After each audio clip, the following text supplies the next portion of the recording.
नमस्कार, मी काव्य राकेश पाटील, इयत्ता 7वी, राहणार गाव. 27 फेब्रुवारी रोजी कवी कुसुमाग्रज यांचा जन्मदिन मराठी राज्यभाषा दिन म्हणून साजरा केला जातो. मी तुमच्यासमोर एक कविता सादर करीत आहे. माझ्या कवितेचे नाव आजीचे घड्याळ. आजीच्या जवळी घड्याळ कसले आहे चमत्कारिक, देई ठेवून ते कुठे अजूनही हे नाही कुणा ठाऊक.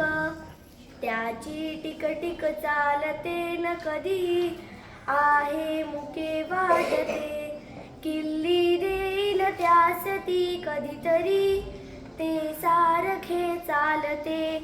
अभ्यासाच उठीव आज मजला आजी पहाटे तरी, जेव्हा मी तिज सांगुनी निजतसे रात्री बिछाण्यावरी.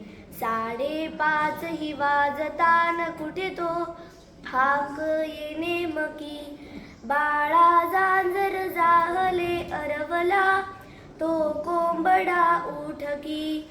ताईची करण्यास जमत तसे बाबू सवे भांडता, जाई संपून या सकाळ नमुडी पत्ता कधी लागता.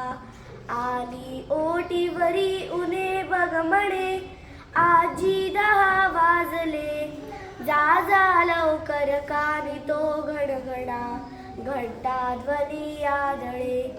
खेळाच्या अगदी भरांत घडुनी जाता आम्ही अंगणी, हो केव्हा तिनी सांजते न समजे आजी परी आतुनी.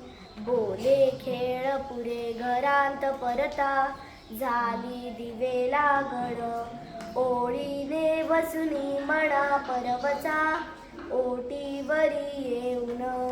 आजीला बिलगून ऐकत बसू जेव्हा भूतांच्या कथा, जाई झोप उडून रात्री किती हो ध्यानी नये एकदा.